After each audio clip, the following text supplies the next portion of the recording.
नमस्कार, मैं Ashutosh Srivastava X24 news से। आज मैं प्रयागराज के रोशनबाग एरिया में हूँ, जहाँ पे मंगलम नाम की कपड़े की दुकान है और हमारे सामने साकेत श्रीवास्तव जी बैठे हैं। आइए जानते हैं कि लॉकडाउन में इनको क्या क्या परेशानी आई। साकेत जी बताइए। सर, ये वो लॉकडाउन स्टार्ट हुआ 22 तारीख से, लगातार ये कॉन्टीन्यूअस लॉकडाउन स्टार्ट होता चला गया। ब्रेक भी नहीं लिया कि लोगों को लगा कि लॉकडाउन शायद 15 दिन या 10 दिन में ख़त्म हो जाएगा, 2 हफ्ते और 3 हफ्ते, उसके बाद बढ़ता ही चला गया। लगातार ये 3-4 महीने चला। इससे बहुत ही ज़्यादा दिक्कतों का सामना करना पड़ा। हालांकि हम लोग व्यापारी हैं सर, और व्यापारियों का सर यही एक ज़रिया होता है जो आने का साधन होता है पैसे का। अब जब लॉकडाउन, अब दुकानें ही बंद रहेगी तो कोई कस्टमर तो आएगा नहीं और कहीं से पैसा आने का साधन नहीं रहेगा। तो इससे सर बहुत ही ज़्यादा दिक्कतों का सामना करना पड़ा। हालांकि ये रोशनबाग है, इलाहाबाद का ये रोशनबाग है, तो यहाँ पर एक महीना जो आता है रमज़ान का पीरियड, तो रमज़ान का पीरियड भी उसी वक्त पड़ गया जब ये आपका लॉकडाउन हुआ। तो उस वक्त हम लोग को काफ़ी दिक्कतों का सामना करना पड़ा। हालांकि सारे दुकानदार भाइयों को बहुत ही बड़ा लॉस हुआ, इससे बहुत ही ज़्यादा मतलब लॉस होता ही चला गया। और अभी भी ये मार्केट उसी लेवल पे ही चल रही है, कोई इसका वो नहीं है, रिज़ल्ट नहीं आ रहा है। हमारे स्टाफ पहले 7-8 थे, लेकिन हालांकि दुकान खुली लॉकडाउन के बाद, अब मेरे पास स्टाफ सिर्फ एक ही स्टाफ रह गए। और क्योंकि पैसा देने का उनका भी साधन मेरे पास नहीं था, इसलिए हमने स्टाफ को कम करना पड़ा। अब एक स्टाफ है तो उनका भी खर्चा कैसे कैसे हम लोग मैनेज कर रहे हैं ये हम ही जानते हैं। ऊपर से लॉकडाउन के बाद ये बिजली का बिल देना, यहाँ पर कस्टमर नहीं है, कस्टमर भी डर के निकला। कोरोना वायरस इतना ज़्यादा इफेक्टिव हो गया है और बढ़ता ही चला जा रहा है। इसकी कोई रोकथाम की अभी तक वैक्सीन भी नहीं आई है, हालांकि जिसके आगे के कुछ अच्छा उम्मीद की जाए। तो आपका कहना ये है कि आपने स्टाफ 8 से घटा के 1 कर दिया है केवल, तो इसका मतलब कि आप जो एक स्टाफ रखे हैं उसको सैलरी दे रहे हैं आप? सर, उनको भी सैलरी देने में काफ़ी दिक्कतें आई। पहले उनकी सैलरी काफ़ी अच्छी थी, तो मैंने उसको आधी से भी कम कर दिया।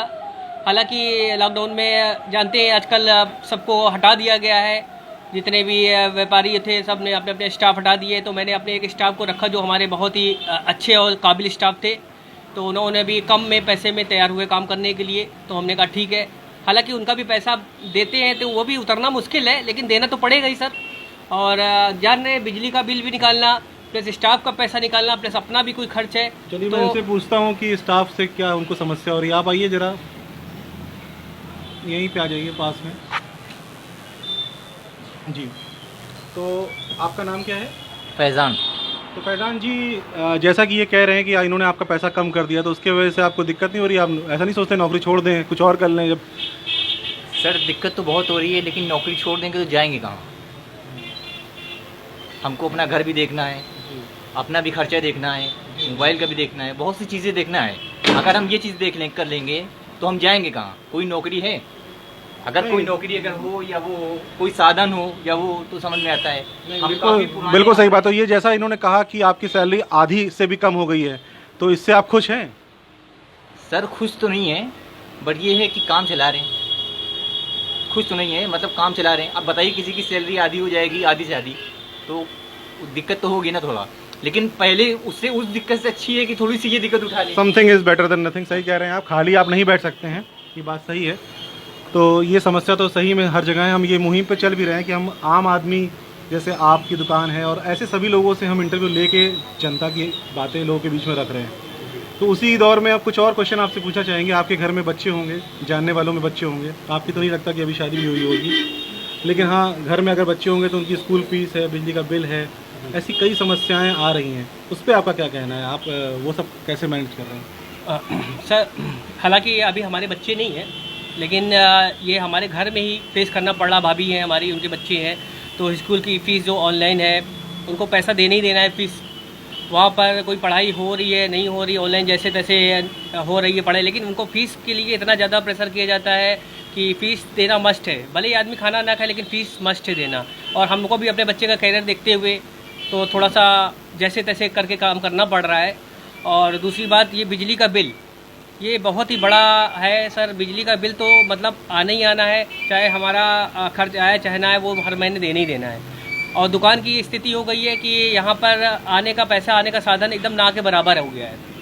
और हालांकि ये लॉकडाउन के चक्कर से तो बहुत ही ज़्यादा मतलब ना के बराबर, मतलब पैसा है ही नहीं अब, ना मार्केट में है, ना हमारे पास है, ना किसी के पास पैसा है।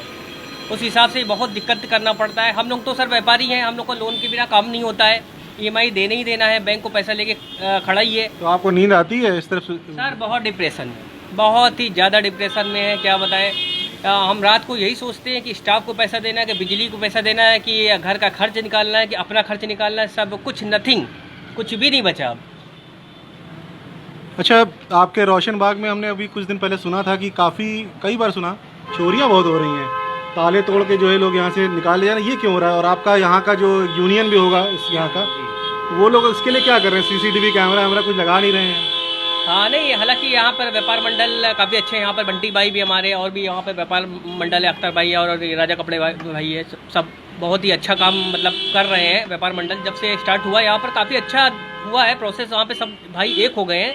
और सर जहाँ तक चोरियाँ की बात है तो सर हमारे ढाल के नीचे भी 2 दुकानें में चोरी हुई है। इधर मौलाना क्लॉथ हाउस है, उनके भी शटर में पूरा डाल के निकाला गया। इधर पीछे भी चोरी हो चुकी है। हालांकि चोरियाँ तो हो रही है क्योंकि अब लॉकडाउन है तो आदमी के पास है नहीं, तो आदमी चोरी भी कर रहा है, क्या कर रहा है हमें नहीं पता ये, लेकिन चोरियाँ यहाँ पर हो रही है। तो उसके लिए हम लोगों ने ये कहा है कि भाई देखिए, सब दुकानदार तो पैसे वाले नहीं है, इस वक्त पैसा तो किसी के पास है भी नहीं ज़्यादा।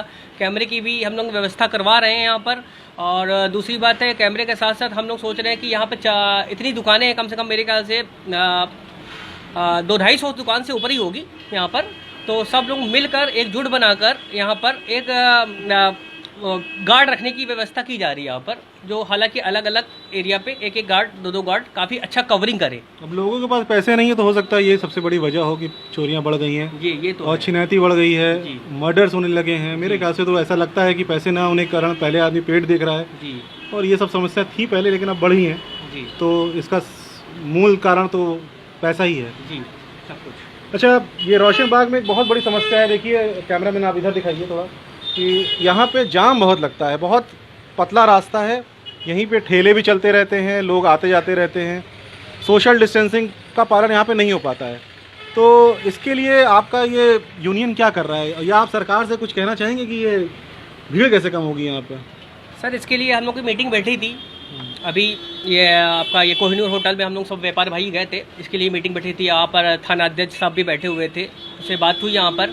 हालांकि यहाँ पर सर जितने भी ठेले वाले हैं, अभी रिसेंटली पता चला डीएम का ऑर्डर था, और चौक और ये आपका एक क्षेत्र और है कटरा, वहाँ पर उन्होंने कहा कि ये जितने भी ठेले हैं चौक के सारे हटा के मीरापुर और ये रसूलपुर में कर दिया जाएगा।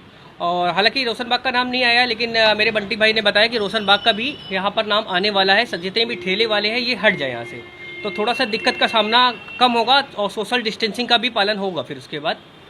और ये भी है, और यहाँ पर ठेले की वजह से थोड़ा दिक्कतें आती है, कस्टमर को भी दिक्कत आती है। और थाना अध्यक्ष साहब से एक बात और यहाँ पर रखी गई थी सुलभ के लिए, क्योंकि एक्चुअली कस्टमर यहाँ पर इसलिए 300 मीटर की दायरे पर नहीं है। यहाँ पर कस्टमर हमारे कोई फूलपुर से आते हैं, कोई बाहर क्षेत्र से भी आते हैं, जो हमारे पुराने कस्टमर्स बन गए। हालांकि सभी दुकानदारों को अच्छे कस्टमर्स बने हैं, जो आपका कहने का मतलब है यहाँ पे सुलभ भी नहीं है कि आप लोग कैसे जाते हैं फिर यूरिन करने के लिए, या तो लेडीज़ के लिए क्या दिक्कत होती होगी? लेडीज़ का तो सर नहीं बता सकते, लेकिन हम लोग तो जैसे तैसे काम चला लेते हैं। आप लेडीज़ का तो हम नहीं कह सकते, जो बेचारे गाँव से आते हैं उनके लिए बहुत दिक्कत। बहुत बड़ी यहाँ पे संख्या है, लेडीज स्टाफ की संख्या होगी, तो कैसे करते होंगे इतने मैनेज यहाँ पे आप लोग इसके? सर इसके लिए तो बहुत सर मैंने सरकार से भी कहा, और वहाँ पर यहाँ पर मीटिंग भी बैठी थी। यहाँ पर कोहिनूर होटल में थाना अध्यक्ष साहब भी आए थे, तो वहाँ पर मीटिंग भी बैठी थी। लेकिन यहाँ पर सुलभ कॉम्प्लेक्स सर बहुत ही ज़्यादा जरूरी है, क्योंकि ये लेडीज़ की मार्केट है। बिल्कुल, ये पार्षद का भी काम है ना, इसके लिए पैसा अलॉट होता है। स्वच्छ अभियान हमारे प्रधानमंत्री चला रहे हैं, तो अगर ये नहीं रहेगी तो मूलभूत सुविधा, इससे गंदगी फैलती है, इससे आप अगर आप नहीं जाते हैं यूरिन करने के तो आपके दर्द होता है, काफ़ी लेडीज़ को काफ़ी प्रॉब्लम्स होती हैं। इसका तो पहले आप लोग को सभी आपके यूनियन को भी ध्यान देना चाहिए कि वो प्रेशर बना के पार्षद से, एमएलए से करके ये सबसे पहले प्रमुख काम कराना चाहिए। इसमें तो सरकार सबसे पहले ध्यान भी देगी। नहीं, हमारे यूनियन यहाँ पर काफ़ी अच्छे हैं, सब यूनियन के साथ हमारे काफ़ी अच्छा काम कर रहे हैं। इसके लिए भी सब ने आवाज़ उठाई है, बंटी भाई और बाकी जितने अध्यक्ष हैं सब ने आवाज़ उठाई है। ये मीटिंग में भी बोला गया था कि ये बहुत ही बड़ी समस्या है यहाँ पर, इसको लेकर बहुत ही सवाल उठे, लेकिन अभी तक इसका कोई काम नहीं हुआ है। इसको काम जल्द से जल्द होना चाहिए, क्योंकि ये रोशन बाग का मार्केट है सर, ये छोटी मोटी मार्केट नहीं है। 250-300 के ऊपर दुकानें हैं और सारी लेडीज़ की है हालांकि यहाँ पर, तो लेडीज़ के लिए भी एक बहुत ही बड़ा ये है कि सुलभ के लिए बहुत ही आवश्यकता है यहाँ पर। और हमारे भी लेडीज़ स्टाफ आती है, बेचारे बहुत ही दिक्कतों का सामना करना पड़ता है इसके लिए।